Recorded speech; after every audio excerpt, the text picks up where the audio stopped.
recovery. And with me are some gentlemen who are involved with Archway Institutes. Please introduce yourselves. I'm Jordan Hampton. And I'm Colton Baker. And I'm John Stuckey. So the Archway Institute works to help people find a pathway into recovery. And I want to talk specifically to Jordan and Colton about your roles as recovery peers. Tell me a little bit about each one of you, if you would, your story of how you came to recovery. How I came to recovery, I guess I was kind of at a point of being spiritually broken. I was led to a treatment center that Colton was actually working at. I was then led up to transitional living at Recovery House. Through that, I became a peer certified, credentialed. I was then offered a job as an EPICC recovery coach. So EPICC being where we have the opportunity to be on call for high-risk opioid users that have overdosed, presented with withdrawals, and so we were on call 24/7. They kind of gave us access to infiltrate these hospitals and kind of cut the red tape, give them access into same-day treatment, same-day medicine, with the option of transitional living. So. And that experience that you have, that where you're actually able to go into the hospital and be able to meet with someone who may be in that moment realizing that they've got to have help. That experience for you, how do you respond to that? I think the level of empathy is truly there. It's more, they want to feel a level of love and trust in that moment, and I think that we have a cool opportunity to be able to share some of our experiences with them. With the addition, the access that they've gave, from the state, have put a lot of faith in us to really come in and build that rapport with them and point them in the right direction. We've got access to 5 different treatment centers in the St. Louis area, and then obviously we've got access to transitional living, men's transitional living, as well as developing relationships with a lot of women transitional living homes. And Colton, let's talk a bit about what that process is when somebody agrees that they've got to change things right now. What's the process that brings them to one of the Archway houses? So basically, when we meet with a patient in the hospital, we will get their information taken care of, and then we will set them up with a next day access to treatment services, next day access to medication, and basically rope them in with the services that they need, identify those needs, and then plug them into whatever services is deemed necessary for them. And it's that next day access that allows us to basically plug people in when they are ready and willing to participate in the recovery process, because as you know, when there's lengthy wait times to get engaged in treatment, a lot of people just don't make it to those appointments. So it's really the immediate access to medication that gives us a leg up in actually being able to address the needs of that patient at that time. So in that process, do you actually accompany them? We're taking you right now, we're leaving, we're going right to this place. So basically the EPICC project is about breaking down barriers. So whatever that barrier may be, whether it's transportation, whether it's finances, whether it is, they're currently experiencing withdrawal, us as recovery coaches, our job is to break down those barriers and engage them through whatever process is necessary. And John, you're working with peers that you have experienced your own recovery story and that you can relate to what they're up to. How do people come to you and find their way into this part of the program as recovery peers? So I think it's an awesome thing. We've talked about stats before, and it's like 9 out of 10 people who need or want treatment don't have access due to lack of beds or lack of services. And so having these guys out in the community in the front lines, being able to cut that red tape and be able to do that. So it's a variety of ways they find it, and the work that they've done, the work that we're doing, and the collaboration with the state and all these other organizations it's, like I said in an earlier interview, it's getting those resources out of just the treatment center's hands and the recovery community's hands and putting it into the community. And so really through education, and you're seeing a lot more education, awareness events, and it's just like putting that information out for the public. Because it is for the most part the families doing the interventions and roping them in to guiding into services. So they're really the ones, the workforce, the community, the police officers, getting that information into their hands so that they can guide these individuals into the net to get them into help. Gotcha. Well, Colton, tell me a little about your story of recovery. How did things happen to you, and how you were able to stop, and what brought you through to Archway?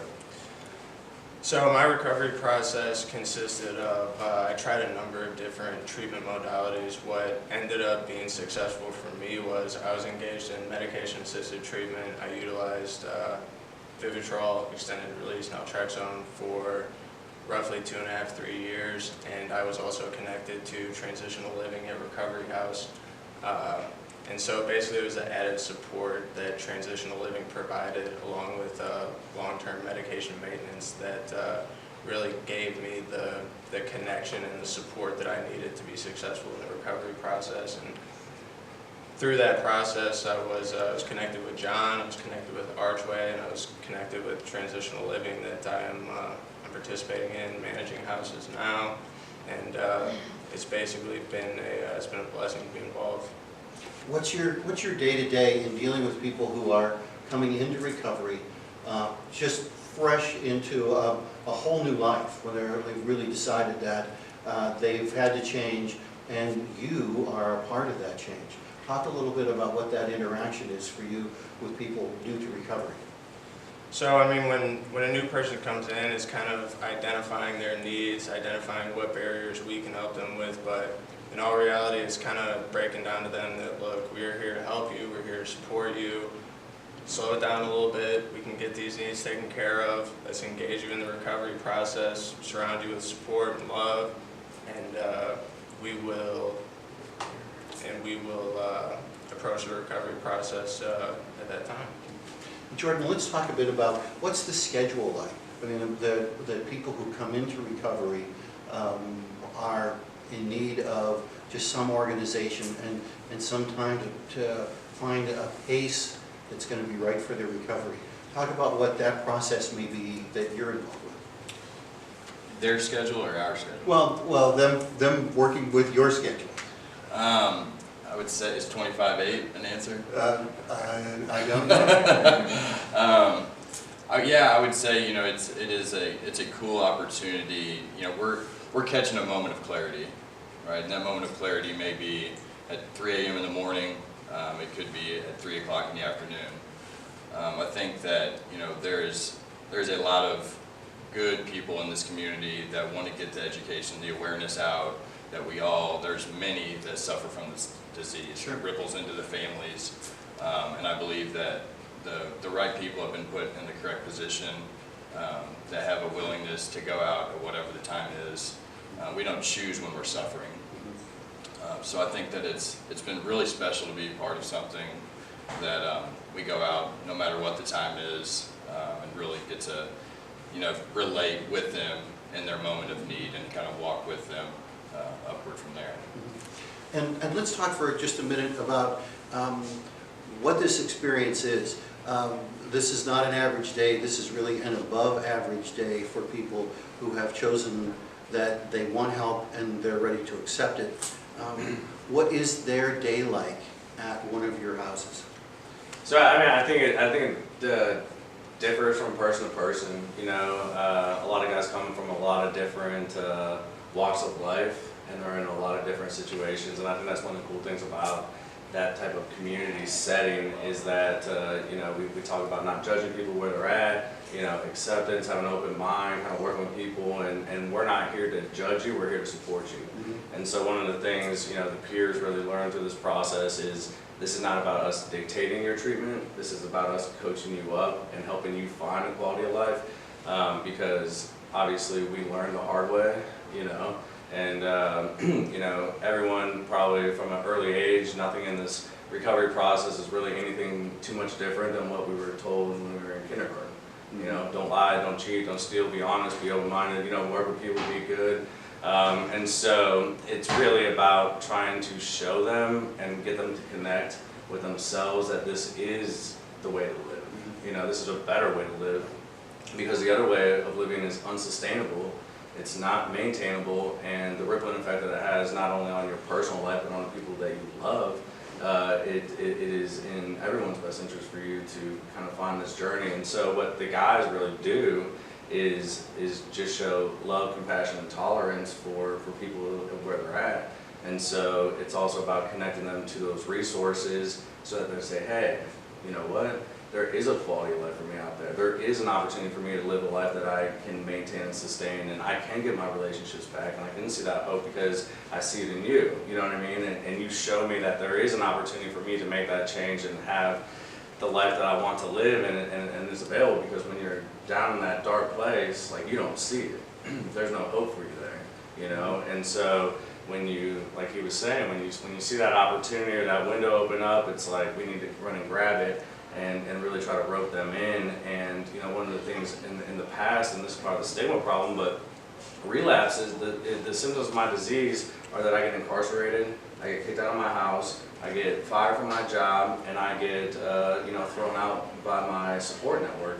And so the thought process is if I am struggling or have a relapse, I cannot talk about it.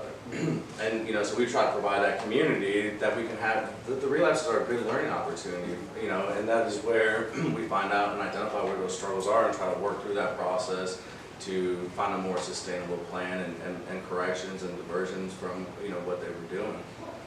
Well, in the fact that relapse is part of the recovery for a lot of people,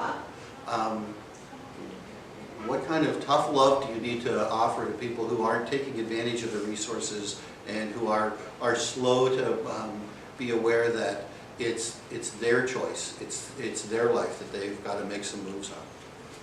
I mean, it's probably, so like 2 or 3 years ago, we changed our policy on relapses. So we used to work off the old school model of you relapse, you're out type of mentality. And what we were finding was people were disappearing. We were finding them dead. They were lying, manipulating, going to extreme measures to cover up what was going on. And ultimately, we came to the realization that that is not beneficial for anybody. And this is what we're here to do. You know, we're here to work through these issues, not in trouble. Understanding that there's a way to cope with that and allow the individual to forgive themselves. That's really kind of what that process has to be, that people have to recognize their problems, recognize their mistakes, and forgive themselves. And the fact that they're not rejected and thrown out right away and given an opportunity to make that change, make that better. Talk a little bit about what that process is like when you're dealing with peers.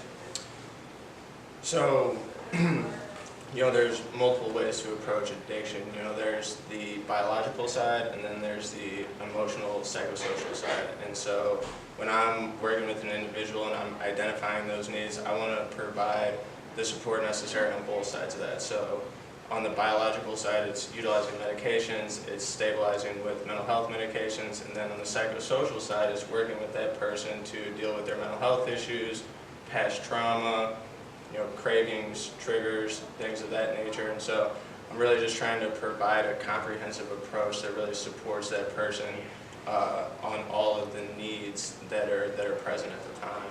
Mm-hmm. And Jordan, when you're working with peers and they're coming to you and they have a problem and you recognize that this is not your area, you may not be able to provide the proper resources. What is the process within the organization of how you move them to more professional opinions, treatment, or care? Yeah, I think that's where it is important, you know, being in a service position, that we do spend a lot of time in the community, you know, trying to build relationships and build up resources. And it is, once again, it's for the best interest of the client. When they hit a barrier or some adversity that my hands necessarily aren't the best.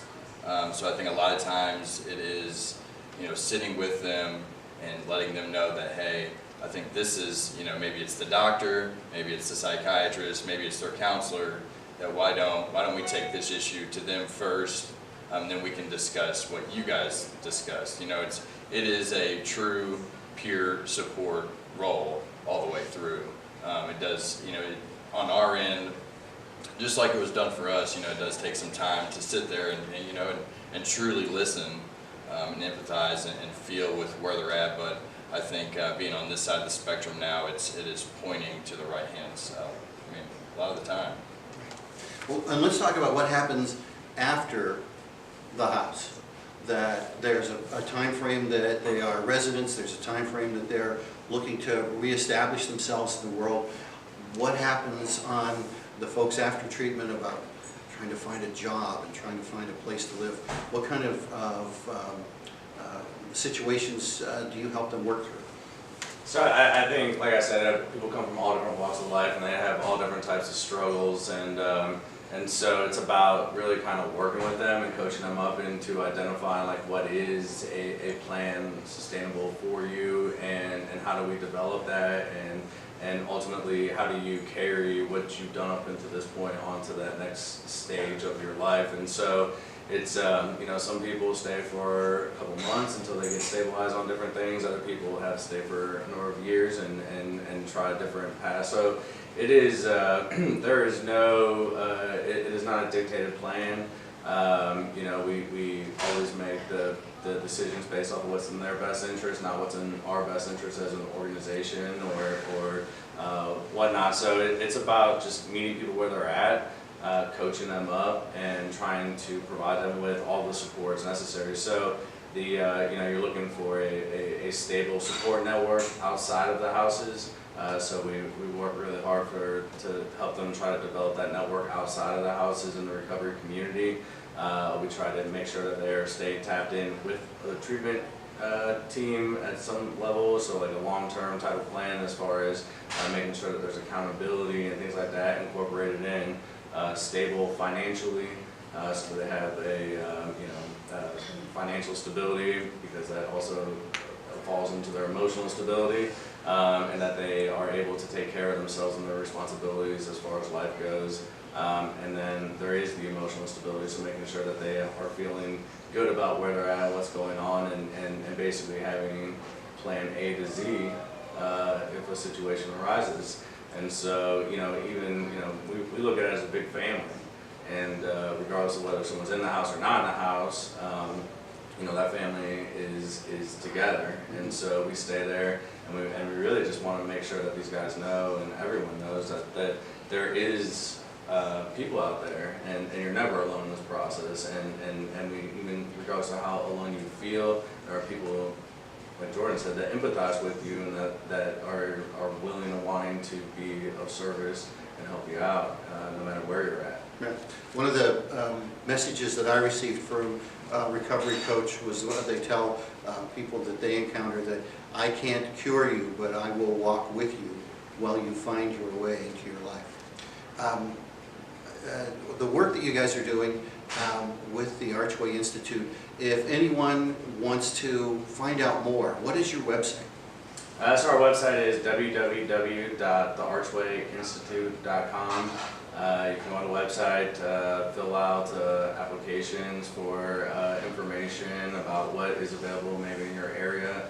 We will attempt to do whatever we can to try to help coordinate getting you into whatever services are available for you in your state or whatnot, and then just kind of giving support to you and your family as far as what plans should be addressed and what path you should be going down. Jordan, Colton, John of Archway Institute, thank you very much for joining us today at Rock and Recovery.